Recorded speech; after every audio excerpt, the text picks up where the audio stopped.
एकदम बढ़िया, एकदम मजेदार। तो my name is Sanjeev Pandey और स्वागत है आपका अपने प्यारे से खूबसूरत से चैनल जेआर कॉलेज में। आज हम लोग जो चैप्टर स्टार्ट करने वाले हैं ये मोस्ट डिमांडिंग चैप्टर है, that is chapter number 9 current electricity. Okay, जो कि हम लोग ने ऑलरेडी जेआर ट्यूटोरियल पे स्टार्ट किया था ये चैप्टर, बट बोलते हैं ना कुछ तो इश्यू हुआ था, हम लोग ने वो चैप्टर कंटिन्यू नहीं किया। अब यहां पे हम लोग स्टार्ट करने वाले हैं chapter number 9 that is current electricity, और यहां पे बहुत बेहतरीन तरीके से विथ न्यूमेरिकल ये सारा का सारा चैप्टर हम कंप्लीट करने वाले हैं। ओके, तो जिसको नीड है करंट इलेक्ट्रिसिटी का, भाई सबसे पहले वीडियो को देखो, शेयर करो, लाइक करो, चैनल पे फर्स्ट टाइम आए तो चैनल को सब्सक्राइब करके नोटिफिकेशन बेल आइकन ऑल पे सेट कर दो, क्योंकि जैसे जैसे वीडियोस अपलोड होंगे तुमको नोटिफिकेशन पहुंचते रहेंगे तो तुम्हारा वीडियो मिस नहीं होगा। ओके, सो बहुत इंपॉर्टेंट चैप्टर है। एक न्यूमेरिकल या फिर एक डेरिवेशन इस चैप्टर में से फिक्स्ड रहते हैं हर बार। ओके, तो अच्छे से समझो, थोड़ा कंसेप्चुअल टॉपिक है, मजा आने वाला है। ओके, तो कहानी को स्टार्ट करते हैं। तो थोड़ा सा एक पर्सनल रिक्वेस्ट है, मेरा पर्सनल रिक्वेस्ट क्या है कि भाई ऑब्वियसली ये जो चैप्टर है ये कंटिन्यूएशन है, मतलब हम इसका आधा पार्ट ऑलरेडी 11th में पढ़ लिए हैं।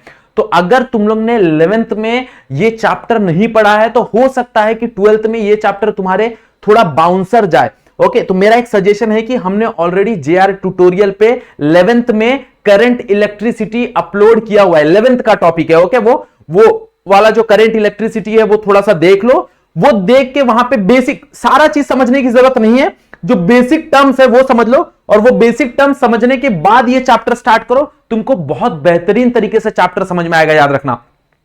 चलो कहानी स्टार्ट करते हैं। So let us start with, आज हम लोग दो टॉपिक कवर करेंगे। सबसे पहले तुम्हारा Kirchhoff's law of electrical network, उसमें हम लोग दो लॉ देखेंगे, एक तुम्हारा करंट लॉ है, एक तुम्हारा वोल्टेज लॉ है, और एक हम लोग खत्म करेंगे that is Wheatstone bridge. Okay, Wheatstone bridge हम लोग खत्म करेंगे। तो ये दो टॉपिक आज हम लोग खत्म करेंगे। चलो तो स्टार्ट करते हैं कहानी। सबसे पहले हम लोग देखेंगे KCL, that is called Kirchhoff's current law, या फिर जंक्शन लॉ भी बोला जाता है इसको। It is also called as junction law, it is also called as junction law.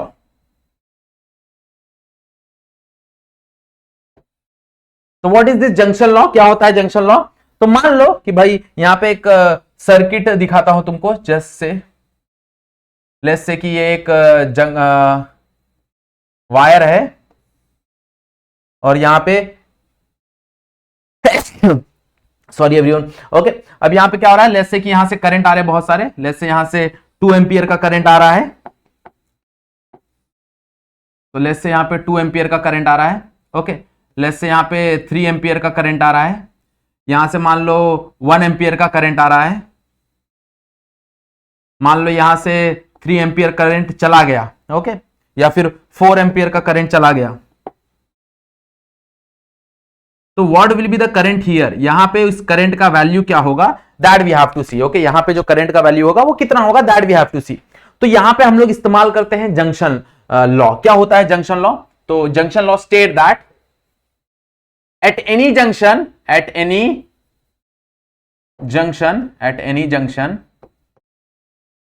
junction in the circuit, in the electrical circuit, at any junction in the electrical circuit, at any junction in the electrical circuit, the current is always zero. The current is always zero. The sum of current is always zero. ऐसे बोलना चाहिए, the sum of current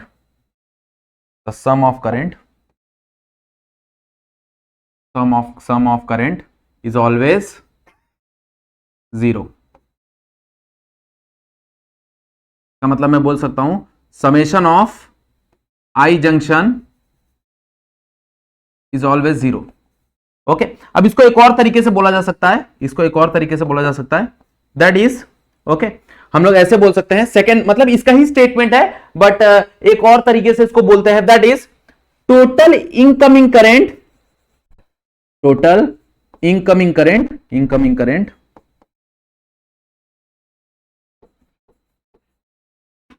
towards junction total incoming current towards junction, total incoming current towards junction, total incoming current towards junction is equal to total outgoing current, total outgoing current away from the junction, away from junction. दोनों का मतलब same है, दोनों का मतलब same है. Okay, अब मान लो कि भाई टोटल करंट जंक्शन पे आ रहा है 5 और टोटल करंट जाएगा 5, तो जंक्शन पे उस करंट का वैल्यू क्या होगा? जंक्शन पे उस करंट का वैल्यू 0 होगा. This become +5, this become -5. तो उस पर्टिकुलर जंक्शन पे करंट का वैल्यू क्या होगा? That is 0. तो वही स्टेटमेंट ये है और वही सेम स्टेटमेंट ये है. तो दोनों स्टेटमेंट इज सेम, दोनों अलग स्टेटमेंट नहीं है. याद रखना, कहीं पे ये मत डरना कि कौन सा स्टेटमेंट लिखूं. दोनों स्टेटमेंट सही है. तुम दोनों स्टेटमेंट लिखोगे, दोनों स्टेटमेंट का तुमको मार्क्स मिलेगा. याद रखना. ओके, यहां पे हम बोल सकते हैं that is summation of I incoming equals to summation of I out. मतलब जितना करंट आ रहा है इक्वल्स टू टोटल करंट जितना जा रहा है उसके बराबर होगा. ओके, तो यहां पे समझने की कोशिश करते हैं. देखो, यहां से हमको कहानी अच्छे से समझ में आएगी. यहां पे इसलिए मैंने एग्जांपल दे दिया है. ये एग्जांपल से हमको कहानी समझ में आएगी. लेट्स से कि भाई यहां से कितना आ रहा है? 2 एम्पियर आ रहा है. यहां से कितना आ रहा है? 1 एम्पियर आ रहा है. अब मुझे पता है यहां पे जंक्शन है, तो जंक्शन है तो भाई जंक्शन पे करंट क्या होते हैं? जितने करंट आएंगे the total incoming current will be equal to the total outgoing current. मतलब यहां पे आ रहा है 2, यहां पे आ रहा है 1, दैट बिकम 3. तो यहां पे कितना आएगा? यहां पे आएगा 3 एम्पियर. हाँ या ना? ओके, अब देखो जरा, यहां से आ रहा है 3 एम्पियर, 3 एम्पियर, यहां से आ रहा है 3 एम्पियर, 3 एम्पियर. अब दोनों 3 एम्पियर आ रहा है, मतलब यहां पे क्या हो जाएगा? यहां पे हो जाएगा 9 एम्पियर. हाँ या ना? ओके, अब देखो यहां पे 9 एम्पियर आ रहा है, 9 एम्पियर आ रहा है. अब ये 9 एम्पियर में से 4 एम्पियर चला गया. भाई 9 एम्पियर आ रहा था और 9 में से 4 एम्पियर चला गया, मतलब यहां पे कितना आएगा? यहां पे आएगा तुम्हारा 5 एम्पियर. तो यहां पे तुम्हारा वैल्यू हो जाएगा दैट इज 5 एम्पियर. क्लियर? तो ये तुमको मिल गया. तो तुम लोग ऐसे कैसे भी कोई भी जंक्शन सॉल्व कर सकते हो. एकदम सिंपल तरीका है. भाई यहां से 2 एम्पियर आ रहा है, यहां से 1 एम्पियर आ रहा है. दोनों 2 एम्पियर 1 एम्पियर ऐड होकर कितने हो गए? 3 एम्पियर. अब यहां से 3 एम्पियर आ रहा है, 3 एम्पियर आ रहा है, यहां से भी 3 एम्पियर आ रहा है. तो अब ये 3 एम्पियर क्या हो जाएंगे? 9 बोल रहा हूं, 6 हो जाएंगे. मैंने मल्टीप्लाई कर दिया बाय मिस्टेक. ये 6 होंगे. ओके, 9 नहीं होंगे, 6 होंगे. करेक्ट कर लेना. तो क्योंकि ऐड होगा ना, 3 + 3 दैट इज 6 एम्पियर. ओके, तो यहां पे 6 एम्पियर होंगे. अब ये 6 एम्पियर में से देखो 4 एम्पियर चला गया. 4 एम्पियर चला गया मतलब यहां पे क्या होगा? यहां पे तुम्हारा 2 एम्पियर होगा, नॉट 5. यहां पे तुम्हारा 2 एम्पियर होगा. ओके, तो यहां पे तुम्हारे पास 2 एम्पियर का करंट मिलेगा. ओके, तुमको बस याद क्या रखना है? याद रखना है कि भाई जितने भी करंट आ रहे हैं वो सारे के सारे करंट को क्या करो? ऐड करो. और जितने भी करंट जा रहे हैं वो सारे के सारे को क्या करो? ऐड करो. वो दोनों इक्वल होने चाहिए. याद रखना, total incoming current will be equal to the total outgoing current. This is nothing but your KCL, Kirchhoff's current law, या फिर it is also called as junction law. Okay, चलो नेक्स्ट कहानी. So next is KVL, that is called Kirchhoff's voltage law and it is also called as loop law. इसको loop law भी बोलते हैं. So it is also called as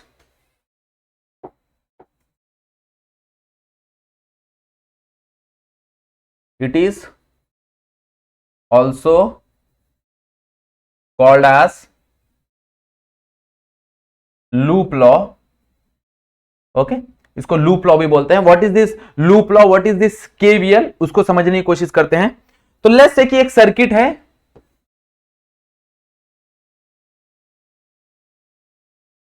let's say ये circuit है. Okay, let's say यहां से कुछ current जा रहा है I, यहां पे कुछ रेजिस्टर है और यहां से कुछ करंट I जाएगा और इसका कुछ मान लो इसका जो पोटेंशियल है वो तुमको E दिया हुआ है. ओके, इसका जो पोटेंशियल है वो E दिया हुआ है. तो सबसे पहले स्टेटमेंट दे लेते हैं कि भाई क्या है. तो यहां पे स्टेटमेंट क्या है कि the sum of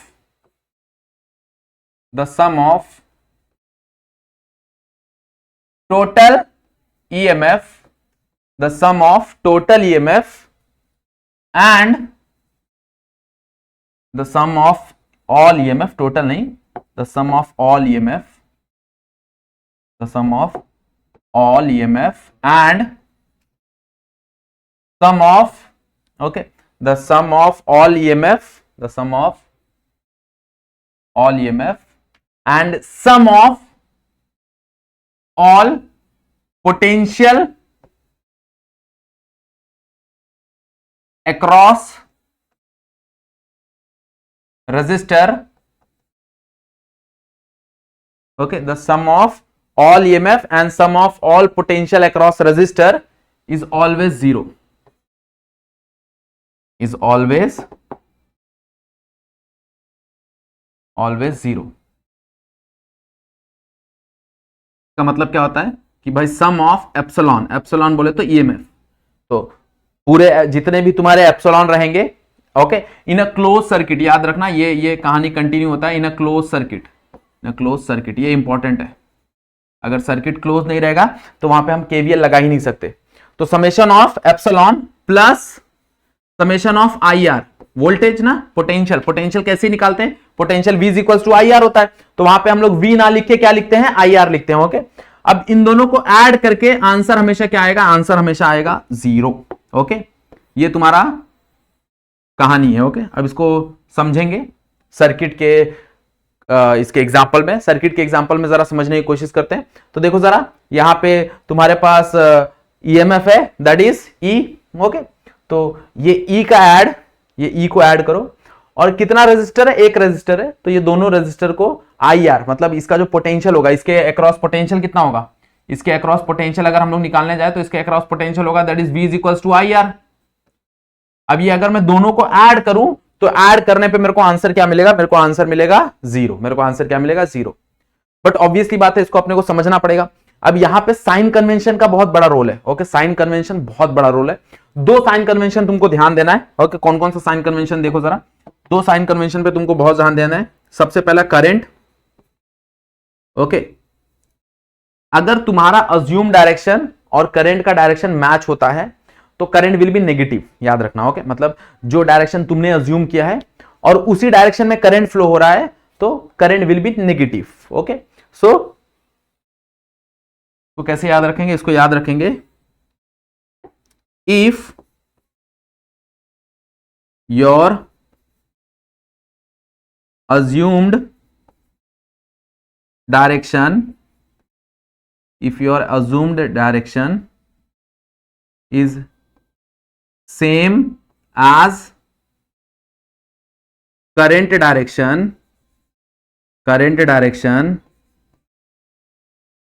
okay, if your assumed direction is same as current direction, then तुम्हारा जो आंसर होगा वो क्या होगा, वो नेगेटिव होगा, क्या होगा, नेगेटिव होगा, ओके। क्या होगा, नेगेटिव होगा, okay. If your assumed direction is same as current direction,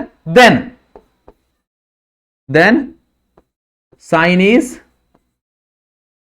negative, okay. Sign क्या होगा, नेगेटिव होगा, और वाइस वर्सा, और हम लोग लिख सकते हैं वाइस वर्सा, इसका उल्टा, है ना, ओके। अब अगला कहानी क्या है, ओके। ये किसके लिए, करंट के लिए, ये किसके लिए, करंट के लिए। अब मान लो कि अगर मेरे पास ईएमएफ है, मतलब कहीं पे बैटरी यूज किया है या फिर सेल यूज किया है, तो for cell, for EMF always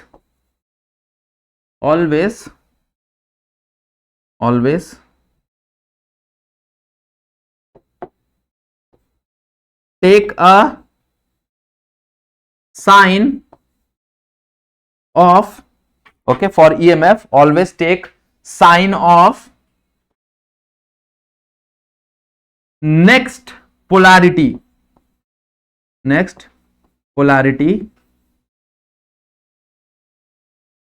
from your path,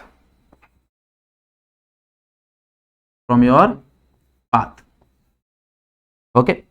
For EMF always take sign of your next polarity from your path. इसका मतलब क्या है, ध्यान से देखो, मान लो कि तुम ऐसे चल रहे हो, यहां से ऐसा चल रहे हो, ओके, ऐसे चल रहे हो, ऐसे चल रहे हो। अब तुम इस पाथ पे चल रहे हो, इस पाथ पे चल रहे हो, इस पाथ पे चल रहे हो, तो तुम्हारे नेक्स्ट वाला पोलैरिटी क्या है भाई, जो नेक्स्ट वाला पोलैरिटी है, अब तुम ऐसे जाओगे तो ये वाला नेगेटिव होता है। तुमको पता है भाई, जो छोटा सा ये होता है वो नेगेटिव होता है, यस और नो, और जो बड़ा एंड होता है वो सेल का पॉजिटिव होता है। तो नेक्स्ट वाला क्या है, नेक्स्ट वाला पॉजिटिव है और ये वाला नेगेटिव है, तो हम पॉजिटिव वाला पोलैरिटी कंसीडर करेंगे। ओके, ईएमएफ के लिए ये चीज ध्यान देना है कि भाई जो तुम्हारा पाथ है उस पाथ के अलोंग तुम्हारा नेक्स्ट वाला पोलैरिटी क्या है वो हमको कंसीडर करना है। ओके, तो दैट इज वेरी इंपॉर्टेंट। ये दो साइन कन्वेंशन अगर तुमको याद है तो कहानी अच्छे से समझ में आती है। ये दो साइन कन्वेंशन में अगर तुम कहीं पे भी मिस्टेक करते हो तो गड़बड़ हो जाएगा, अटक जाओगे, याद रखना। ओके, सो इसको एग्जाम्पल के फॉर्म में समझने की कोशिश करते हैं। देखो जरा, सो लेट अस टेक एक एग्जाम्पल ले लेता हूं मैं। मान लो ये तुम्हारा रेजिस्टेंस है, मान लो यहां पे एक सेल है और मान लो यहां पे भी एक रजिस्टर है। ओके, मान लेते हैं ऐसा।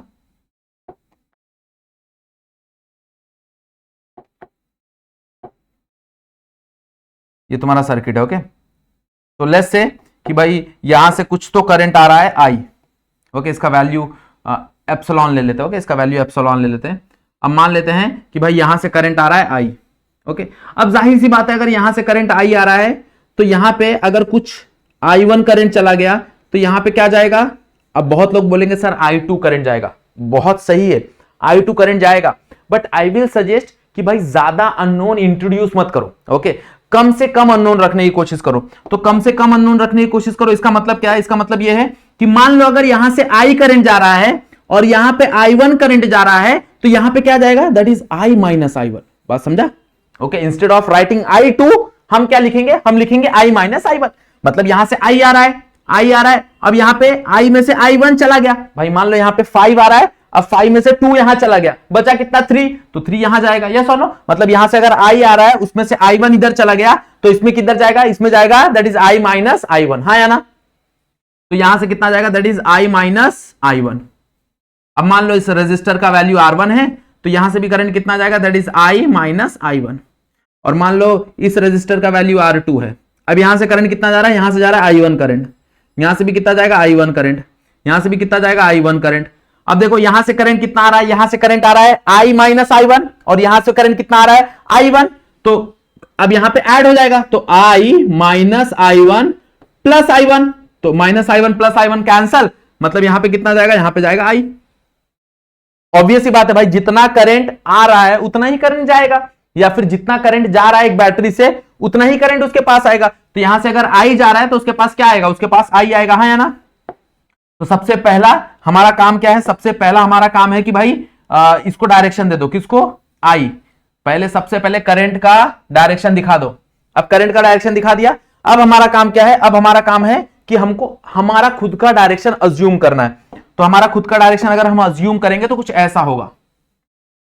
ओके, जनरली मैं क्लॉकवाइज अज्यूम करता हूं, तुम एंटी क्लॉकवाइज भी अज्यूम कर सकते हो, कोई प्रॉब्लम नहीं है। मैं जनरली क्लॉकवाइज अज्यूम करता हूं और मैं सजेस्ट करूंगा कि कोई भी एक डायरेक्शन कंफर्म कर लो। ओके, क्योंकि बार बार तुम डायरेक्शन चेंज करोगे, क्लॉकवाइज से एंटी क्लॉकवाइज से क्लॉकवाइज, तो तुमको साइन कन्वेंशन में प्रॉब्लम होगा। ओके, तो आई विल सजेस्ट कि कोई भी एक डायरेक्शन, ओके, जरूरी नहीं कि वो क्लॉकवाइज हो, अगर तुमको क्लॉकवाइज करना है तो क्लॉकवाइज कर लो, या फिर एंटी क्लॉकवाइज करना है तो एंटी क्लॉकवाइज कर लो, बट दोनों में से एक कोई भी डायरेक्शन फिक्स कर लो। ओके, क्लियर बात समझ आ रही है everyone.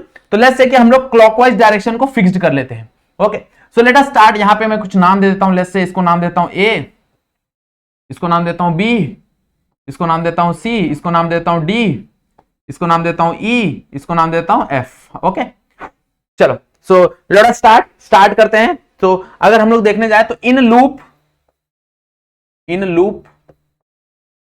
A B C F A, तो हम लोग ये वाला लूप कंसीडर कर रहे हैं, that is A B C F A। हाँ है ना, तो इसमें हम लोग लगाएंगे केवीएल लगाएंगे तो क्या मिलेगा, देखो।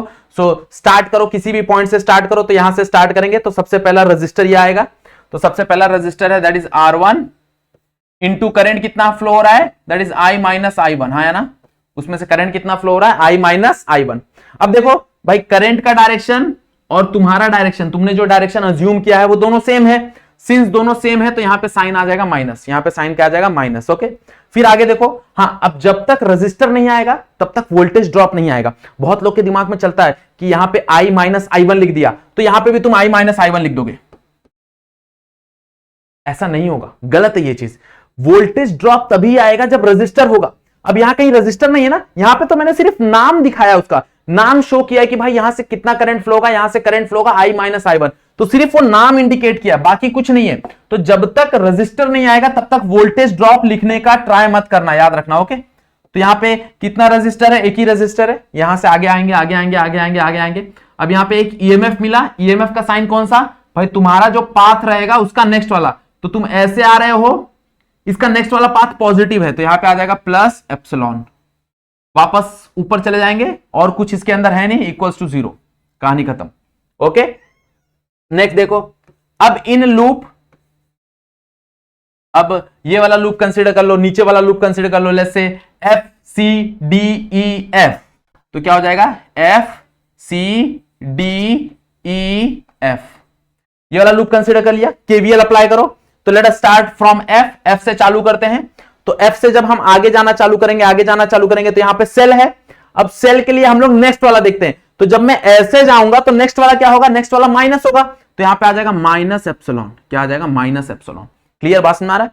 अब आगे बढ़ेंगे आगे बढ़ेंगे आगे बढ़ेंगे आगे बढ़ेंगे, यहां पे कुछ नहीं कुछ नहीं कुछ नहीं कुछ नहीं, यहां पे आ जाओ, यहां पे तुमको R2 मिल रहा है, तो यहां पे क्या हो जाएगा R2, उसके अंदर से करंट कितना जा रहा है, दैट इज I1, तो R2 इंटू I1, हाँ या ना। अब यहां पे माइनस रहेगा कि प्लस रहेगा, भाई ऑब्वियसली बात है, देखो करंट ऐसे जा रहा है और हम ऐसे आ रहे हैं, मतलब करंट का डायरेक्शन और हमारा डायरेक्शन अपोजिट है। अगर करंट का डायरेक्शन और हमारा डायरेक्शन अपोजिट रहेगा तो यहां पे क्या आएगा, प्लस आएगा। क्या आएगा, प्लस आएगा। अब यहां पे जाओ वापस, यहां पे कुछ नहीं है कुछ नहीं है कुछ नहीं, यहां पे कुछ नहीं, मतलब इक्वल्स टू 0। ओके, अब मेरे पास जनरली दो इक्वेशन है, that is I and I1, तो इसके अंदर मैं वैल्यू पुट करके, अगर वैल्यू गिवन होगा, ये तो मैंने एग्जांपल दिया है, तो एग्जांपल से तुमको समझ में आ जाएगा, जहां पे तुमको एप्सिलॉन का, V का वैल्यू गिवन होता है, R का वैल्यू गिवन होता है, तो वो सब वैल्यू तुमको गिवन होता है, तो तुम इसके अंदर सब्स्टिट्यूट करके you can directly calculate. Okay, तुम उसको कैलकुलेट कर सकते हो, कोई इशू नहीं है। क्लियर, बात समझ में आ गई एवरीवन, पक्का। ओके, सो एक वैल्यू लेके हम लोग ट्राई करते हैं, वैल्यू लिख के हम लोग ट्राई करते हैं कि क्या होगा। सो इसके अंदर ही मैं अपडेट कर देता हूं, लेट्स से यहां पे कुछ तो वैल्यू लिख देता हूं मैं, 2 ओम, मान लो यहां पे कुछ तो वैल्यू लिख देता हूं, लेट्स से 5 वोल्ट, और मान लो यहां पे कुछ तो वैल्यू लिख देता हूं मैं 3 ओम। ओके, तो देखो क्या क्या चेंजेस आ जाएंगे। तो सबसे पहले लूप 1 को सॉल्व करेंगे, जो ऊपर वाला लूप हम लोग ने कंसीडर किया था, तो क्या मिलेगा देखो जरा, तो minus what is R1, R1 का वैल्यू इज 2, तो यहां पे आ जाएगा 2 in bracket I minus I1, हाँ है ना, प्लस एप्सिलॉन, एप्सिलॉन का वैल्यू कितना है यहां पे, एप्सिलॉन का वैल्यू है 5, तो यहां पे आ जाएगा तुम्हारा 5 इक्वल्स टू 0। ओके, अब इधर अगर ब्रैकेट ओपन करेंगे तो ब्रैकेट ओपन करने पे क्या मिलेगा, that is minus 2I minus minus that is plus 2I1 plus 5 equals to 0, हाँ या ना। ओके, सो मान लेते हैं कि इसको इक्वेशन नंबर 1, थोड़ी देर के लिए मान लो this is equation number 1। Okay, अब नीचे वाला लूप कंसीडर करो, तो ऑलरेडी मैंने लूप कंसीडर किया हुआ है, ऑलरेडी हमारे पास लूप का इक्वेशन है, खाली वैल्यू सब्स्टिट्यूट करना है। तो देखो जरा, एप्सिलॉन की जगह वैल्यू क्या आ जाएगा, दैट इज 5, तो यहां पे आ जाएगा -5 प्लस, यहां पे देखो R2 का वैल्यू क्या है, दैट इज 3 ओम, तो 3 इंटू I1, हाँ है ना, इज इक्वल्स टू 0। तो अब देखो भाई, यहां पे अगर हम लोग देखने जाए तो कितना ही वैल्यू होगा, दैट इज यहां से I1 क्या मिलेगा, I1 विल बी, ये 5 उधर जाएगा, that is plus divide by 3, तो ये आ गया मेरे को I1 कितना आ गया, दैट इज 5/3 एम्पियर, हाँ है ना, I1 कितना आ गया मेरे को 5/3 एम्पियर आ गया, हाँ है ना, मेरे को I1 मिल गया, I1 विल बी 5/3 एम्पियर, हाँ है ना। अब मान लो कि I2 कैलकुलेट करते हैं, तो I2 कैलकुलेट करेंगे तो कैसे मिलेगा देखो जरा, तो ये I1 का वैल्यू यहां पे पुट कर दो, जैसे ही तुम I1 का वैल्यू यहां पे पुट कर दोगे तो तुमको I का वैल्यू मिल जाएगा। ओके, तो सब्स्टिट्यूट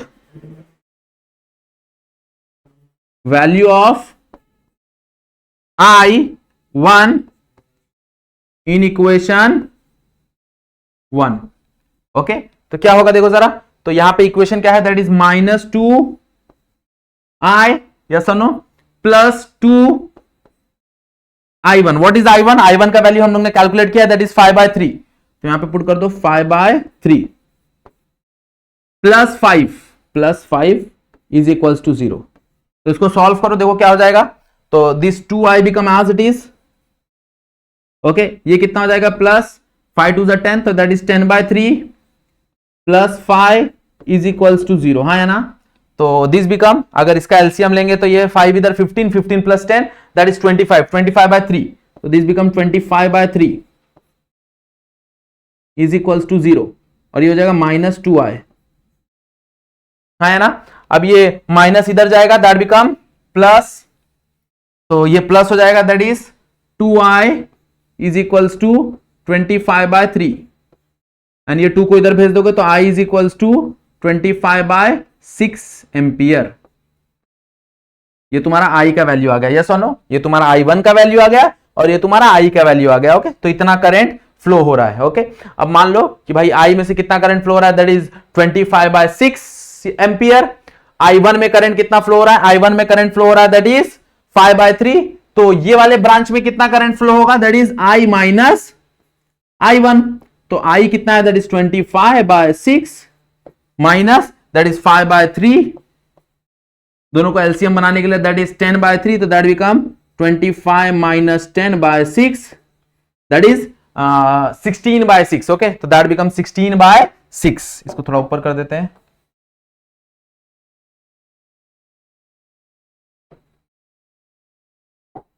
तो दैट बिकम 16 नॉट 16, 15 बाय 6, तो 3 से कट होगा, दैट इज 5, एंड ये कट होगा 3 2 जा, तो 5 बाय 2 एम्पियर आ जाएगा। क्लियर। सो ये जो ऊपर वाला ब्रांच है जहां पे i minus i1 current flow हो रहा है, वहां से कितना करंट फ्लो होगा, वहां से करंट फ्लो होगा 5 बाय 2, और i कितना होगा, तुम्हारा जो i1 का वैल्यू है दैट इज 25 बाय 6, और i का वैल्यू है 25 बाय 6, और i1 का वैल्यू है 5 बाय 3। क्लियर, समझ में आ गया कैसे कैलकुलेट किया हम लोग ने, कैसे अप्लाई किया केवीएल, ओके। बहुत इंपॉर्टेंट है, याद रखना, इसके ऊपर एक ना एक तो इक्वेशन या फिर एक ना एक तो न्यूमेरिकल बैठ ही जाता है, याद रखना। क्लियर एवरीवन, पक्का समझ में आया, ओके। सो हमारा जो ये था विस्टोन वाला टॉपिक, वो हम लोग नेक्स्ट लेक्चर में कंटिन्यू करेंगे, क्योंकि विस्टोन और मीटर ब्रिज दोनों डिपेंडेंट टॉपिक है, ओके। तो मैं नहीं चाहता कि भाई विस्टोन हो जाए उसके बाद मीटर ब्रिज ना हो, तो हम लोग क्या करेंगे, उसको एक ही लेक्चर में मर्ज कर देंगे। तुम्हारा विस्टोन वाला टॉपिक और मीटर ब्रिज वाला टॉपिक, वो दोनों एक ही लेक्चर में हम लोग रख देंगे, ओके। क्लियर। अभी तुमको क्या करना है, अभी सिर्फ केसीएल और केवीएल पे ध्यान दो। केसीएल और केवीएल अच्छे से कर लो, उसके जो भी मेथड है वो समझ लो, उसके जो भी साइन कन्वेंशन है वो सारी चीजें समझ लो, तो तुमको बहुत ज्यादा बेहतरीन तरीके से ना कोई भी न्यूमेरिकल आने दो, तुम आसानी से सॉल्व कर सकते हो। खाली इन चीजों का ध्यान देना, बस ये वाला जो साइन कन्वेंशन है ना, इन चीजों का ध्यान देना। ये चीजें अगर तुम ध्यान दे दोगे तो आसानी से ये चैप्टर सॉल्व हो जाएगा। क्लियर एवरीवन, पक्का बात समझ में आ गया एवरीवन? चलो बहुत बढ़िया, तो हम लोग नेक्स्ट लेक्चर में मिलेंगे। अगर तुमने वीडियो यहां तक देख लिया तो क्या करना है भाई, वीडियो को लाइक करना है, और फटाफट ये चैनल पे नए आए हो तो चैनल को सब्सक्राइब कर लो और बेल आइकन को ऑल पे सेट कर लो, क्योंकि जाहिर सी बात है अगर वीडियो अपलोड हुआ तो तुमको वीडियो फटाफट मिल जाना चाहिए, वीडियो मिस नहीं होना चाहिए। तो उसके लिए तुम्हारे पास नोटिफिकेशन पहुंचने के लिए तुमको वो बेल आइकन को ऑल पे सेट करना पड़ेगा। समझ में आ गया? जितना शेयर कर सकते हो शेयर कर दो अपने दोस्तों को, बता दो कि भाई करंट इलेक्ट्रिसिटी जो कि जेआर ट्यूटोरियल पे पेंडिंग था, हम लोग ने जेआर कॉलेज पे चालू कर दिया है, ओके। तो हम लोग यहां पे बहुत बेहतरीन तरीके से ये चैप्टर और इसके आगे वाले चैप्टर्स को कंप्लीट कर देंगे। क्लियर, बात समझ में आ गया एवरीवन? चलो, सो आज का वीडियो यहीं पे एंड करते हैं। आज के लिए बस इतना ही। That's it for today. Thank you so much.